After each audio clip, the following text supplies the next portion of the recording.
jàngeen jëf ci ànd beeg télévision Futurs Médias xibaaru digg bëccëg bi ponk ci gën a fës kay ji amal nañu conseil des ministres gannaaw nag ba ñu tabbee gouvernement bu bees bi ñu ko taxawalee kon tey la guléet ñu amal seen conseil des ministres bu njëkk loolee nag ci njiitalug Macky Sall njiitu réew mi li ci bees nag ci xibaar bokk na ci ki fi nekkoon jëwriñ di dénk wàllug wér-gu-yaram di Awa Marie Coll Seck tabb nañu ko ministre d'État ci wetu njiitu réew mi Macky Sall muy guléet nag njiitu réew mi Macky Sall di tabb ab ministre d'État ci wetam kooke nag di professeur Awa Marie Coll Seck jàpp leen ni conseil des ministres bu amati tamit dafay daal di teew ci boobee ndaje wàllug politique daan ci àdd ak ndaw yi nga xamante ne ñoom ñu féetee ca COJER ñoom nag mer nañu ba futt mooy ñu féetee fële ca Kaffrine nee nañ nag gouvernement bu bees bi gisuñu seen bopp te lu bon nag Kaffrine mënoon naa am jëwriñ ci gouvernement bu bees bi ca Kolda ñoom ña far ca COJER ba tey ñoom nag kontaan la ñu def uteek waa Kaffrine ndax nee nañu kii di njiitu réew mi Macky Sall wóolatina Abdoulaye Bibi Baldé tabb ko jëwriñ waaye bii yoon nag ñu dénk ko wàllug communication ki fi nekkoon njiitum réew di maître Abdoulaye Wade génne na bataaxal nag wax lu leer nañ nee na ci assemblée nationale bu bees bi di pencum ndawi réew mi moom nag du ca teew kon démissionné na maanaam tekki na ndombal tànkam ci boobee assemblée nga xamante ne sax ndoxteel li ñu ngi ko jàppoon ci alxames ji yem ak fukki fan ak ñeent ci weeru septembre mu waroon nag jiite kon séance d'ouverture boobee nee na nag génn na ci ba set wecci li ko naqari nag bokk na ci dogal bi tukkee ci conseil constitutionnel gannaaw rek ba nga xamante ni nii dafa fësal ay résultats yoo xamante ni nii teguwul ci yoon moom nag boo gisee mu bokk ci la wax mooy dina da doon jàppale kon partem di parti démocratique Sénégal waaye tamit coalition bi nga xamante ni moom mooy wattu Sénégal sunu gante Youssou Touré la nekkoon secrétaire d'État bu alphabétisation nekkit bokkit ci APR maa ngi lay nuyu Youssou Touré. maa ngi leen di fay. ma ngoog kon ci kanam tuuti daanu àjjut ci ponk yooyu ma lim léegi ñu wax ci leneen Mbus Ndax Got moom ab dëkku la bu nekk fële ca Tassette ca département bu Thiès askan wa nag ña ngay jànkonteel ay jafe-jafe amuñu courant lanu wax amuñu tamit case de santé fi mu ne nii ndax ba fa nekkoon mujj naa tëji buntam loolee yëpp naqarlu nañu ko ña féete nag ca Yuppe Xamat yi nekk ca Bakel ñoom it wàccoon nañu ca route nationale ba démb ci dibeer ji di naqarlu nee nañ nag lu soxal projet solaire boobu ñu fa doon amal mu soxal nag courant bu war a jógee kon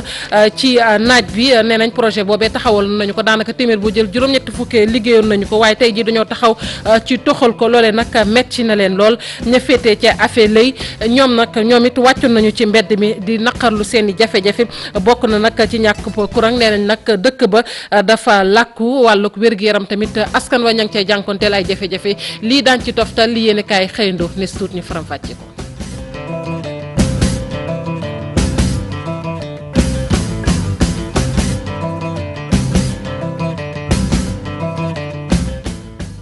jàngeen jëf ci ànd beeg télévision Futurs Médias xibaar yi ñu tàmbali ko ak conseil des ministres bi ñu xëy amal tey ji mu wute nag ak ya fi daan am gulet ñu amal conseil des ministres bi ba ñu taxawalee gouvernement bu bees bi ba tey li ci am ci xibaar nag mooy ki fi nekkoon njiitum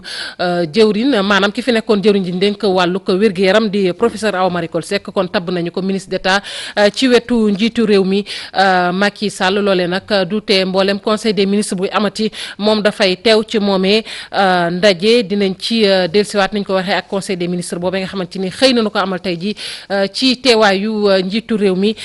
Macky Sall waxoon nañ ko tamit ci ponk ya bataaxal la daal di rek bind fësal ni moom tekki na ndombal tànkam ci assemblée nationale bu bees bi fas yéene taxaw nga xamante ne nag sax ndoxteel li ñu ngi ko fas yéene woon ubbi niki alxames ji yema ko fukki fan ak ñeent ci weeru septembre atum 2017 lim ci wax nag moom maître Abdoulaye Wade mi fi nekkoon jiitum réew mooy boo gisee nag mu bokkoon ci wote yooyu dafa fekk rek ni partem la doon jàppale muy PDS waaye tamit coalition wattu Sénégal waaye nag leeral na nañ ñi tey ji ay jegeñaalem ne kon génn na ci assemblée nationale du ca mës a teew nee na nag li ko naqari bokk na ci conseil constitutionnel ni mu taxawee gannaaw woteeg faluk député yi bi mu jeexee ndax dañoo fésal ay résultats yoo xamante ne nii dëppoowul ak yoon kon loolee bokk na ci li ko metti dinañ ci dellusiwaat sunu toogan waxoon naa ko sànq Youssou Touré la nekkoon nag secrétaire d'État bu alphabétisation Youssou Touré gannaaw ba ma la delloo nuyu tey nag solo si kon dana aju rek ci li xew yëpp ak gouvernement bu bees bi waaye bu ci njëkk sànq wax naa ko conseil des ministres bi ñu amal waaye la cay bees tamit bokk na ci jëruñ ji dénkoon wàllug wér-gu-yaram te ñu daat koy tabb rek ministre d'État yow nag gis nañ nag maanaam sortie yi nga xamante ni jot nga ko def ak li nga ci jot a wax mel na ni xaw tuuti ab mer am na ci nag buñ ko mënee jàngatee noonu ndax yaakaaroon ni mën ngaa amaat beneen poste ndax fi mu ne nii gis nañ ni nomination yi jeexagul. waaw maa ngi leen di gërëm ci dalal bi di nuyu borom kër gi muy Youssou Ndour ak journalistes yi ak techniciens yëpp di leen sant ci dalal bi ngeen ma dalal yaakaar naa ne ministre Eva Marie Coll Seck wax dëgg yàlla ku xarañ la borom xam-xam la donc ku ñu soxla la ci table conseil des ministres parce que yaakaar naa ne wér-gu-yaram moo yor askan bi donc dañ ko ci féliciter. di féliciter aussi président Macky Sall ci dogal boobu mu jël. ñu gis ni Goulet également mi ngi doog a jël dogal bu ni mel maanaam tabb ministre d'État ci wetam. waaw mais daf ci baax mu ngeeg aussi ministre Mbaye Ndiaye ministre d'État la parce que ñooñu aussi seen xam-xam seen expérience aussi ak seen expertise parce que yàgg nañ ci danañ mën a leeral yenn dossiers yeeg yooyu donc dañ koy rafetlu daal. nangook kon Youssou Touré daañu wéyal waxtaan bi ñu dem ba fële nga xamante ni moom mooy Kaffrine ndaw yi ko géré nag mer nañu lool ndax nee nañu seenub diwaan daal amul jëwriñ ci gouvernement bu bees bi nga xamante ne nii tëral nañ ko ci loolee nag ñu ngi ci doon janook taskatu xabaar yi di wax dëgg-dëgg li leen metti ñu teewlu ci kon coordonnateur bu ko géré ba nekk foofee ca diwaanu Kaffrine ñu teewlu ko ci micro Ibrahima Diamé. nga nekk ci parti di ci sonn. amul dara loo xamante ni président Macky Sall dina ko xalaat ci département Kaffrine man damay dem sax ba yaakaar ni xanaa département Kaffrine dafa bokk ci Gambie su fekkee c'est année ainsi nañu wax nañ ci Gambie la bokk on va demander à Barrow mu nommé ñu parce que ñun dañoo jege Gambie rek mais bokkuñ ci Gambie on est du Sénégal donc bu fekkee Sénégal lañ dëkk président Macky Sall continuer di nommer ay ministres à chaque fois buy nommer ministre day mel ni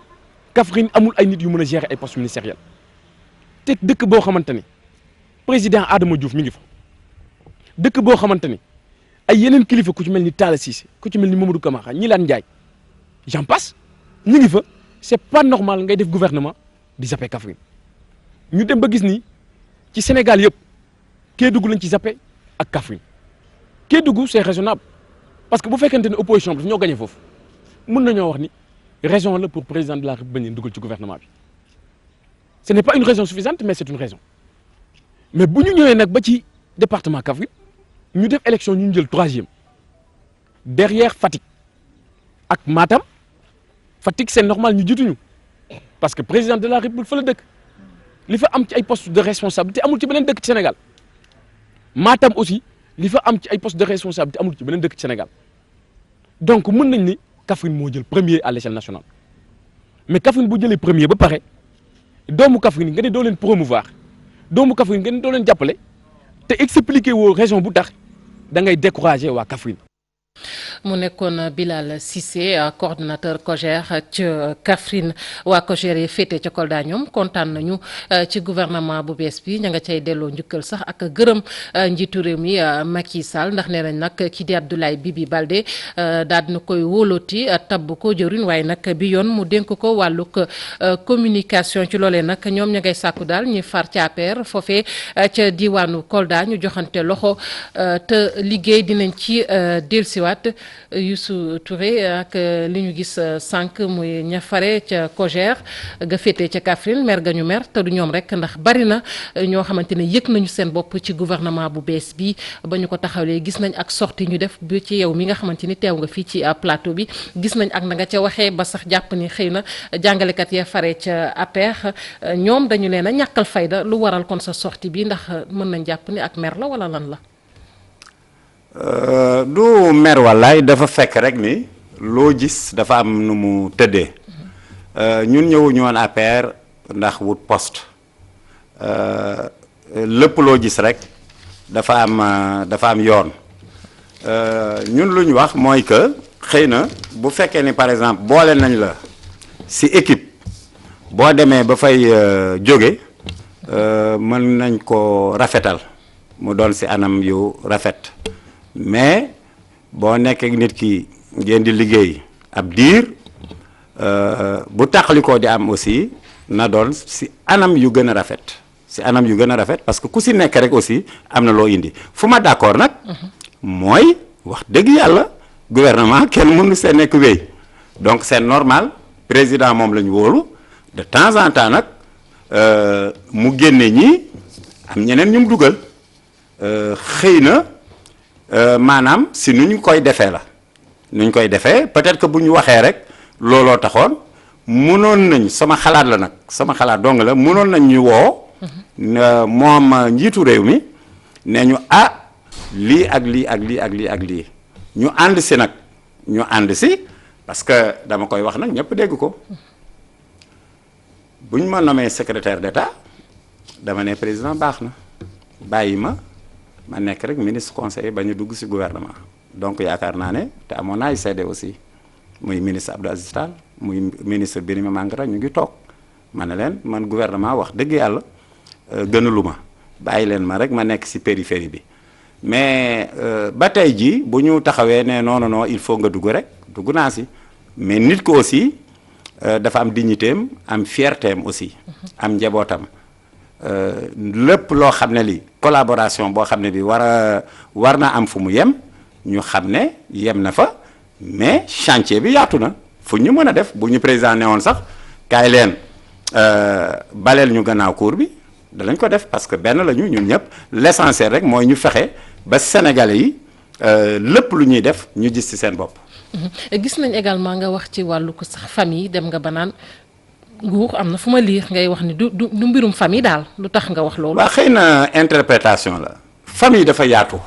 je sais que aussi xam naa loolu la ñuy jàpp waaw man nag. mais nan luñ mën a nan lañ ko mën a déggee nuñ mën a jàngatee. waaw mais wax jooju du mbirum famille daal du yëfu famille. waaw du yëfi famille mooy dañ koy yaatal rek du yëfu famille amul kenn koo xam ne ki moom lay xalaat wala moom lay wax wala je ne sais pas dama ne mbiru politique du famille ñun ñii par exemple nekk ci APR mais famille lañu ñu nekk ci opposition famille lañu et cetera mais danañ egg foo xam ne fi famille bi dañ koy teg de côté famille bi dafa yaatu buñ foog ne damay wax naan famille yu président Macky Sall wala famille yu première dame du loolu dama ne rek famille moo doxee noonu moo mel noonu donc famille ñëpp nga siy boole loolu laa wax bon buñ ko interpréter nag c'est normal xëy na ñu am xalaat boobu mais man de wax dëgg yàlla te ñu ma ko seqal aussi xam nañ ko mosuma bëgg dugg ci gouvernement donc du ma taxaw naan famille yu diw walla famille yu ma sàmba famille de façon globale laa ko gisee ñun ñëpp benn famille bi la boo demee ba gis ne kii xëy na feneen nga ko war a def mais man gisuma ci jafe-jafe interprétation yi nag am na politique lañ nekk ñu bari danañ ci sukkandiku man bu ma sañoon bu fekkee man rek la wax dëgg yàlla na ñëpp ne la bëgguma benn poste bëgguma ñu teg ma fenn dama mag laa dama juddu am fu ma jaar ba egg si fii mosuma aussi sonal kenn donc ñu rafetal ko rek xam ne réew mi ñun ñoo ko bokk. ma ngoog daanu ko wéyal ndax ci kàddu yooyu sax nga xamante ne jot nga ko yëkkati daanaka fa la ñu jëm Pape Amadou Fall moom nag na mu gisee kàddu yu suturé nga teew fii ci plateau bi ak Thérèse Faye moom jàpp na ne rek kàddu yooyu kon nekk na loo xamante ne nii daal dëppwul ak yoon war nañu xoolaat nu ñuy waxee moom nag analyste politique bi mu teg ci ni lii dafay rek gën a gàkkal deruk waay politique yi fii ci Sénégal daal na ci jokko ak sunuy ndaw Cheikh Hassana Fall Diafara Ba ñu teewlu reportage bi. ginnaaw génn yu Youssou Touré ak Thérèse Faye def ba Mohamed Boun Abdallah Dionne taxawale gouvernement bu yees kii di journaliste analyste politique Pape Amadou Fall di ñàkk rafetlu kàddu yi yile politiciens yëkkati. su fekkee tànn nañ la jox la ba bis ñu ne la fii nag la sas wi yem da ngay am ngoruk rek ne jaajëf te dellu ginnaaw bu fekkee dañ laa dénk ka la dénk ne la delloo ma nga ne ko déedéet xëccoo ba am na loo ci jublu am na ko nga xam ne day taxaw rek ne xanaa da ko bëgg a akimoo te nag réew amul lenn luñ ci akimoo. ay jëf yoo xam ne mën na nekk ab aveu d'incompétence. ki nga xam ne moom moo lay jël di la tabb kooku moom mooy seet la nga àttan ak la nga mën nga def ci nag sa kéemtulaay kàttan moom la ñuy séentu kon waaw mën nañu wax ni problème compétence mais li ci ëpp solo moom mooy choix bi. soo amee wërsëguñu boole woon la ci li nga xam ne moom mooy tànn bi dëgg-dëgg bu fekkee nee nañ la jeex na amal ngoruk rek génn te ne jeex na maa ngi yàppi leneen sama saawus bopp lay bay wala ma nekk ci li nga xam ne moom mooy saawus réew mi ndax réew mi continué na ma soxla. yi la doxalin di gën a ñaawal deru politiciens yi ci kanamu askan wi. politiciens yi wane nañ taxawaay yu doy waar ci réew mi yoo xam ne tey bari na ñoo xam ne boo leen tuddee dañ la naan accam kon nag fexe ñoom ci seen biir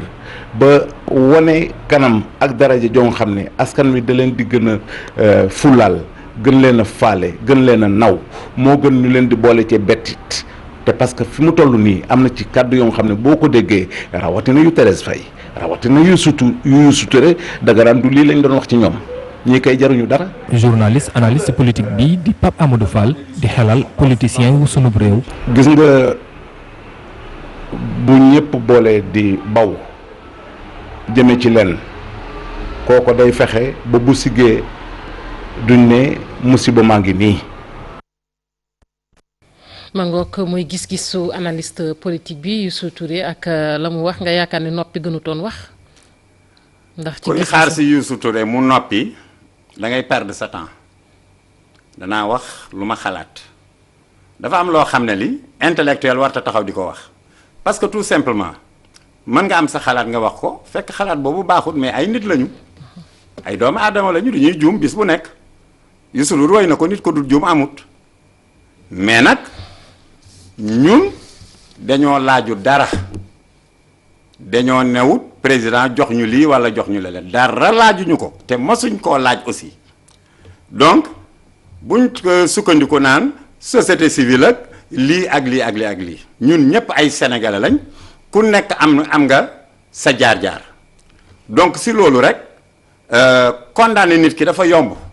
taxaw rek ne wéy warta wax lii waruñoo def lii et cetera loolu rôle bu yomb la ku nekk mën na ko. problème dëgg lay doon am nañ fi car bi. dafa fekk bu ñu bokkee dara c'est normal des fois du ñu déggoo par exemple si sama wàllu bopp bu ñu toogee ne du ñuy former gouvernement ñu ne la woo la avant ñuy génne liste gouvernement bi ñu woo la ne la ah yow kat gouvernement bi nekkatoo si mais am na fu ñu la def ma ne lu gënoon loolu lu gën a tegginu parce que nit aussi dañ koy may cër lu gën a tegginu mooy nga woo ko sa bureau bien avant nga ne ko ah lii ak lii ak lii ak lii donc nii lañ koy defee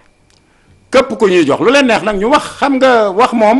mën na jóg di wax mais koo xam ne ki nommé nañ ko ci gouvernement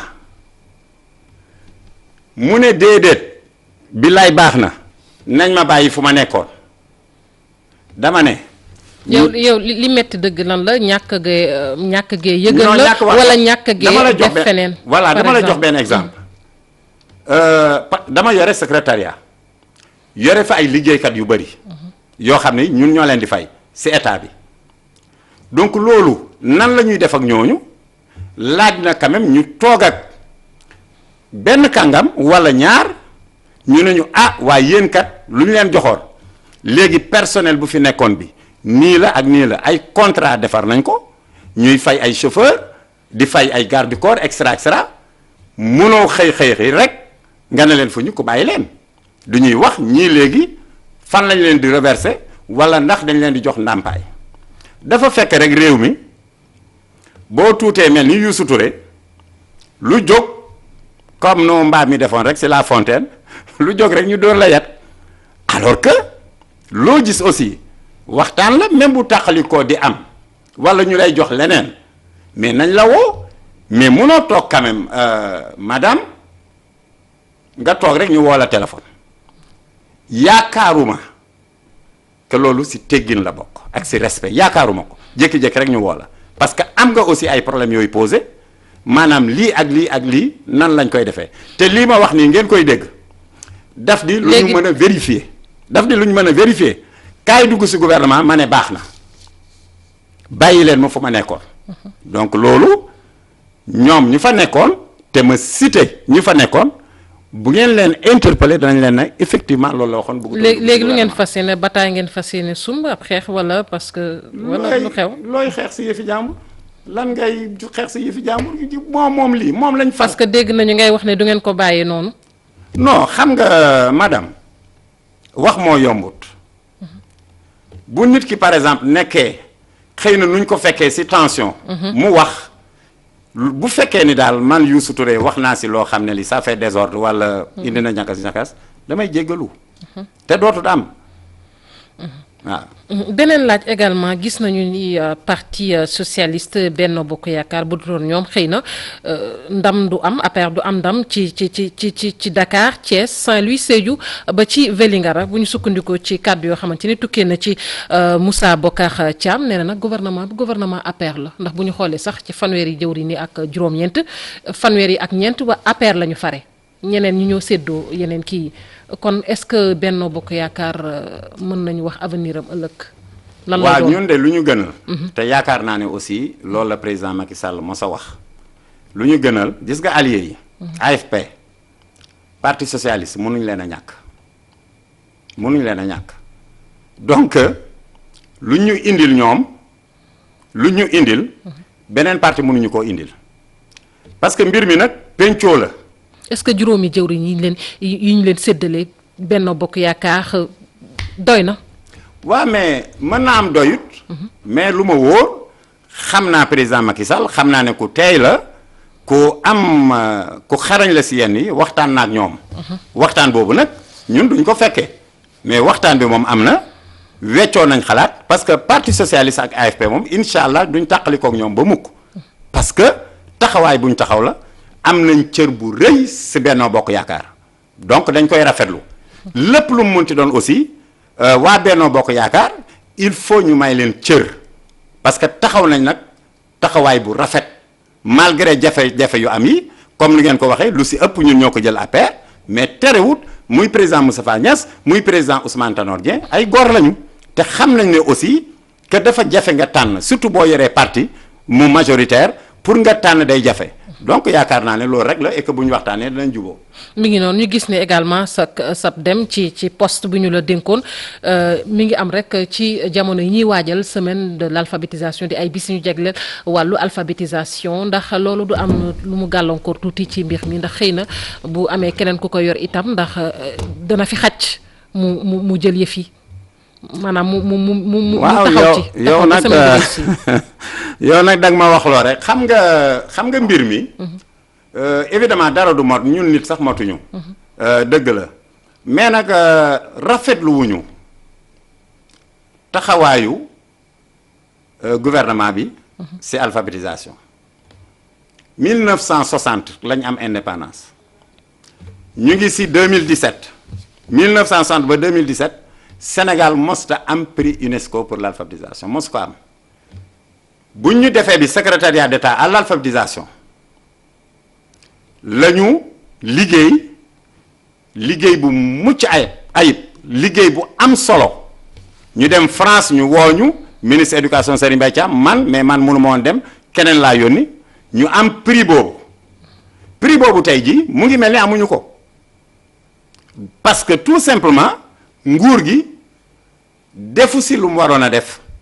pour que ñu xam ne prix bi kat parce que tey. lu tax mu ñàkkal ko fayda noonu. bon xaw ma maanaam lu tax. waaw ñàkkal nañ ko fayda nag wax dëgg yàlla parce que danaay dégg des fois président am ñu muy félicité am ñu muy ne jaaraama parce que secteur alphabétisation bu ñu ko joxee kenn déggul Youssou Touré 2014 la woon 2015 2016 ba 2017 parce que dañoo am ay techniciens du man maa xarañ dañoo am ay techniciens yu xarañ yu si liggéey bu mucc ayib ba bërki démb bu ñuy def ndaje bu yaatu bi ci alphabétisation te nit ñi dañ ko gëm tubaab yi gën ñu koo gëm ñu def ci benn partage bu yaatu nekkuma fa woon parce que tout simplement génne nañ ma fa fu ñu la génne nag dootoo ñëw di leen xatal te comme ni ko Cheikh Anta doon waxee sa làkku réew boo ko fulaalut mun sa koom-koom mënut a dem mënut a avancer parce que mënuñoo taxaw nag tey jii 1960 ba tey ñu taxaw rek foog ni ñun tant que waxuñ tubaab rek waxuñu dara alors que réewu émergent yi ñu ci ëpp dañoo fulaal seen làkk ba loolu moo tax seen koom-koom yëkkati ko. li nga wax ni lu am solo lu mu mel ni alphabétisation def nañ ci ay jéego yooyu waaye tamit xëy na yow it participer nga ci est-ce que njiitu réew mi Macky Sall mës na la delloo njukkal ci sa liggéey ci li nga liggéey ci alphabétisation parce que lu bon am na loo ci liggéey. waaw am na fu ma delloo njukkal mais du ci alphabétisation. du ci alphabétisation ñun lu ñu gënaloon. mooy nu muy defeek moom njiitu réew mi ak équipe bi nuñ koy defeek ñeneen ñi. bu ñu liggéeyee ci alphabétisation parce que alphabétisation tey dafa am engouement bu rëy. lu ñu gënaloon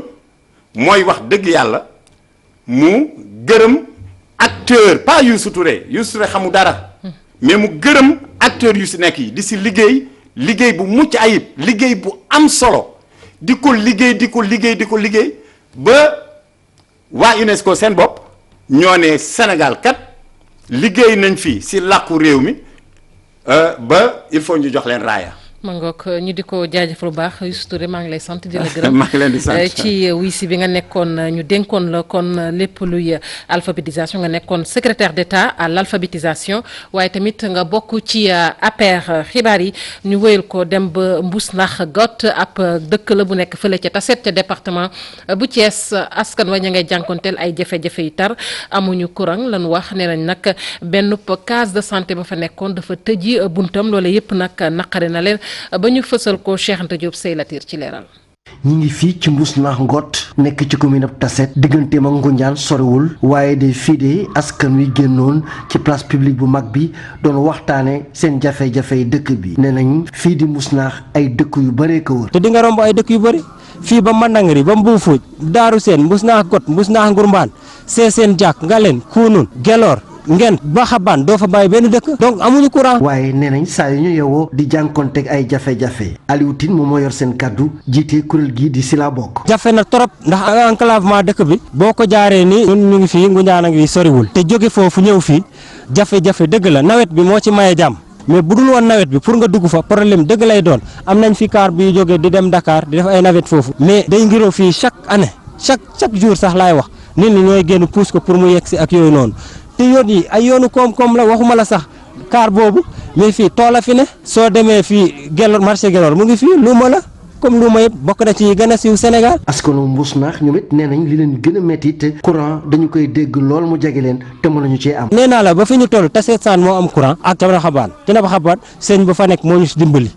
mais du beneen autorité wàllu santé lii case de santé la dafay tëj dem na sax ba 800000 pour ñu réfectionné ko te ba fii nii gisuñu ku ñu may garab gisuñu. ñoom sax nee nañ daa mel ni bokkuñu ci réew mi ne dañ leen a fàtte tax ñu tabb ab kuréel bu ñu duppee si la bokk ngir nag wax ne kilifa yi ñoom de mel na nañu bokkuñu ci réew mi te it ñu ngi sàkku lépp loo xamante ne dëkk yu wër seen tund am nañu ko ñoom nee nañ dañ ko war a am. gannaaw département bu Thiès Yuppé Hamadi ca Bakel la ne foofu it askan wa ña ngay jànkonteel ay jafe-jafe dibéer ji sax wàccoon nañu ci mbedd ma di ñaxtu nee nañ nag ab projet solaire mu soxal nag courant googe di jógee ci naaj bi dafa am ab projet boo xamante ni dañ ko fa tëraloon daanaka tàmbale woon nañu ko ba muy waaj a yegg ndax téeméer boo jël juróom-ñett fukk ya liggéey nañu ko ca projet boobee loolee nag la ñu ne dañu koy toxal askan wa ne du ca dal Moussa Oumar Gueye Hamadou Diédhiou. Yuppé Hamadi Diabougou Mossi ñaari dëkk yoo xam ni ñu ngi ci yoon bi jëm ci Kidira ñoom ñaar ñëpp ñu bokk benn lënt seen tiitaange mooy ci jamono ji dañ leen xamal ni projet programme solaire bi nga xam ne ñu ngi ko fa doon taxawal ba liggéey bi doon waaj a sotti ngir nag ñu am électrification solaire boo xam ne dana tax nag ñuy taal seeni lampe ak di jëfandikoo lépp lu jëm ci wàllu courant nekk na benn projet boo xam ni ci seen gis-gis dafa nar a naax saay ndax dañ leen xamal ni projet bi dañ ko fa nar a jëlee daal di ko yóbbu ci beneen bërëb ci naqar boobu nag ñu daal di génn baal di baare yoon bi nga xam ne mooy jëm ci Kidira loolu lépp ngir wane seen naqar ak yuuxu wàllu jëmal ci ñi nga xam ne ñoo ŋànk nguur gi rawatina waa programme d'urgence de développement communautaire. di wax ba Sénégal nañ xool lu fi am tey ndax ruus la wax la ruusluwul li dafa ruuslu ñu andi ñu courant ba pare même pas 2 mois ñu ne dañ koy jël yóbbu ko xam nga loolu dafa ruuslu loolu am ci Sénégal loolu dafa war a dépassé Sénégal li ci Sénégal dañu fi ñëw rek ñu ne daal dañu koy arrêté dañu koy yóbbu feneen ba am na beneen courant bu war a ñëw boobu ngeen war a am boobu courant soxla wuñ ko bii lañu soxla boobu na fa yem. Administratif conseil départemental maa fi représenté maire commune de la Sinthiou Fissé puisque dëkk bi Yuppé Hamady ci commune Sinthiou Fissé la bokk. xale yëpp duñ ko wax parce que dama lay wax lu leer dafa nekk ñoo xamante ni dañu bëgg détourner affaire bi c'est des personnes yoo xamante ni ñu ngi Dakar toog di lijjanti ak yeneen gars yoo xamante ni dañuy bëgg ñu yóbbu ko seen dëkk ñoo xam nuñ ko defee foofu mais jiit réew mi daal na xam. Centrale solaire bu ñu nommé woon dans les communes de Sinthiou Fissé ci certains points certains villages ñun ànduñu changement boobu. amul benn xiiroog ngaayoo boo xam ne gis nañ ko ci toogaanu ñaxtu bi nga xam ne amal nañ ko bu njëkk bi am ci Yuppé Hamady beneen bi am ci Diabougou Mossi ñaari dëkk yi li leen tàqale war a toll ci fukki kilomètre leneen lu ñu mën a jàpp mooy askan wi nee na xanaa kay seen bakkan lañ ciy teg waaye du ñu nangu mukk programme boobu nga xam ne tàmbali woon nañ ko ba seen yaakaar ne ci ñu daal di koy jël di koy yóbbu feneen li ci kanam raw. ñiit ña nga cay jafe-jafe muy fële waa affaire lay ñoom nag nee nañ daal nguur gi def leen seetaan affaire lay nag ma nga féete fële ca boori Louga nee nañ nguur gi def leen seetaan bu baax a baax ndax ay jumtukaay yu bari amu fa courant naka noonu wàllu sax wér-gu-yaram askan bu ñu feebaree dañuy jànkonteel ay jafe-jafe yu tar ñoom it nag yëglu nañu ci micro Thierno Fall.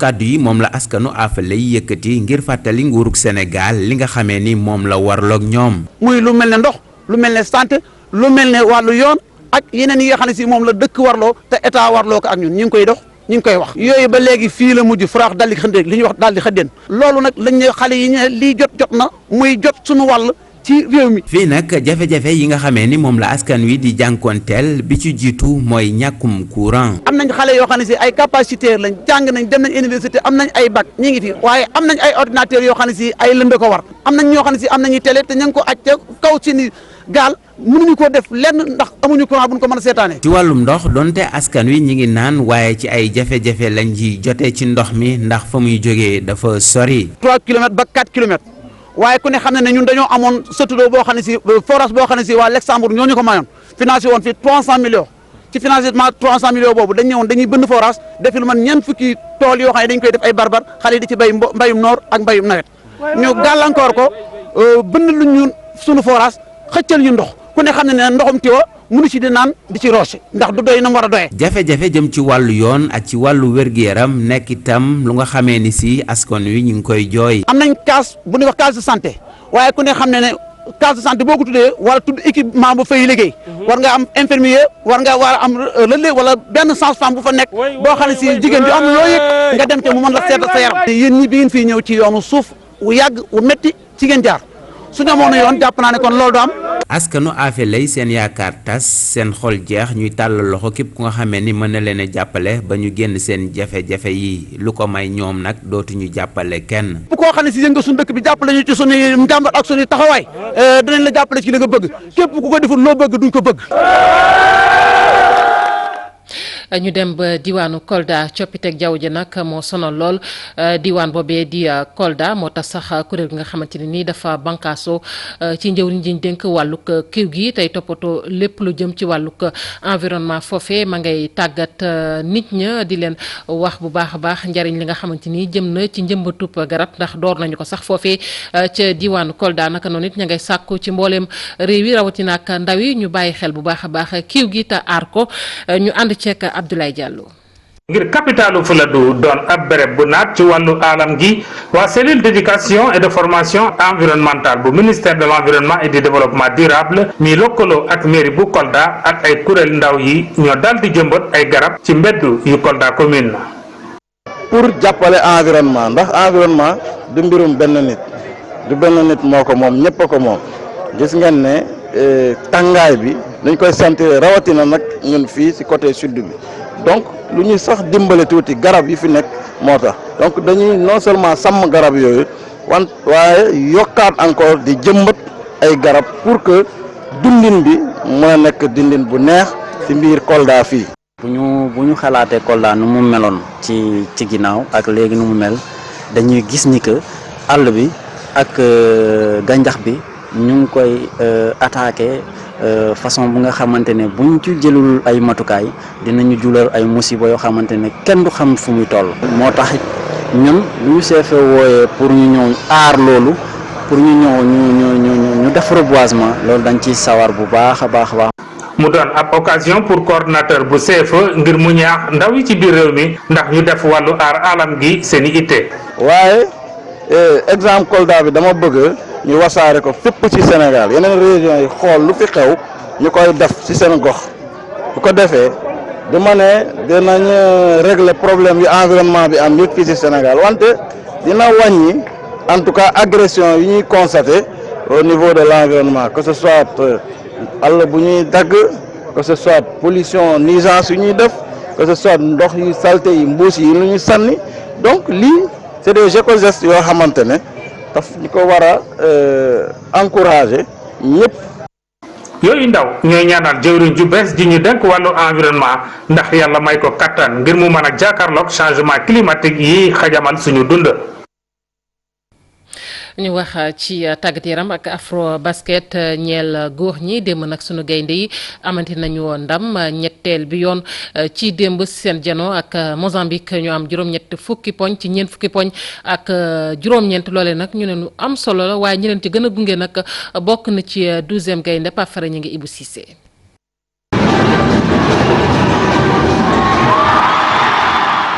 ñetti match ñetti ndam mozambicain yi mënuñu woon dara ci naataango Jibril Thiam yi ñu am juróom-ñetti fukk ci ay poñ ndax danoo boole tiiru ñetti poñ ak tamit lii di jeu intérieur bi di dugal ñaari poñ yu bëri. lii leen bëggoon quoi lii leen bëggoon xam ne ñu assurer 3 matchs yëpp fii nii avant tout après léegi dañuy delluwaat xam ne voyager noppaliku concentré wu xam ne pour Tunisie parce que partie boobu moo nar a gën a metti quoi. Hay una cosa bien clara, aquí se ha acabado una etapa.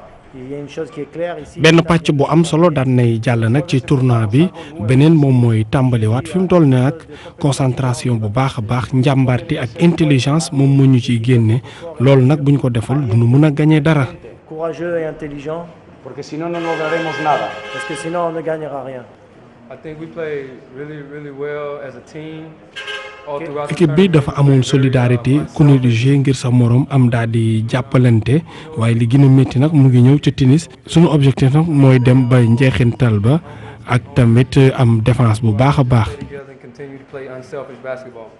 te stade Marius Ndiaye boo xam ne tàngoon jëpp supporters yi joxe ambiance boo xam ne doy na waar loolu nag boo moytul dina manqué bu baax ñii di gaynde yi. public bi mënuñu leen remercier bu baax a baax public bu am solo moom moo fi ñëwoon dañ ñuy jàppale yokkul ñu motivation bu ñu sañoon ñu ànd ak ñoom ba Tunis ñu gën ñoo jàppale. mësuma gis ambiance bu mel ni supporters yoo xam ne dañoo passionné extraordinaire la ñu def naka noonu diñu pousser ba ñu mën a joxe lépp loo xam ne am nañ ko. ñoom gaynde yi ànd ak confiance bu rëy ak ñetti ndam bi ñu am di jubali ca Tunis daal di nag gàddu li nga xam ne moo nekk première place ci poule D bi fa seene amal seen quart de finale. mu ngoog sunu gaynde yi kon gannaaw ba ñu jógee ca jongante boobu itam am ñu ca yëkkati ay kàddu wax rek ci solos kon jongante yooyu te itam xam nañ li nga xamante ni moom moo leen di xaar ci afro basket bi ñu teewlu seen i kàddu ak Pafara Ñinga. liggéey bi des na nag étape bii jeex na. def nañ liggéey bi ñu waroon def fii léegi dañuy gën a concentré parce que bii ci topp moo gën a metti te moo nar a gën a neex suñu eggee Tunisie dinañ continuer en équipe def suñu liggéey foofu. bon objectif final moom mooy gagner coupe quoi mais instant bi dañuy jël match par match quoi xam na après dañuy jël match par match concentré wu chaque match après incha allah yàlla nañ jàppale. des na lu bëri ñetti match dong la bu ñu dóoree dañuy bu ñu demee Tunisie ku ñu dóor nga toog donc foog ñu reconcentré wu waat dajale wu waat 0-0 la xam nga jéem a dem le plus loin possible incha allah. ma ngoog kon ñuy jéggalu ci xët yu njëkk yu yéenekaay daa ngeen ko am ëllëg ci waxtu bi jaajëfal nañ leen yéen ñi farewoon ci machine bi ak ñi jàpp ci xibaar yi ba mu sotti rédaction bi dig na leen daje 19h30 ak 20h ci yeneen jotaay xibaar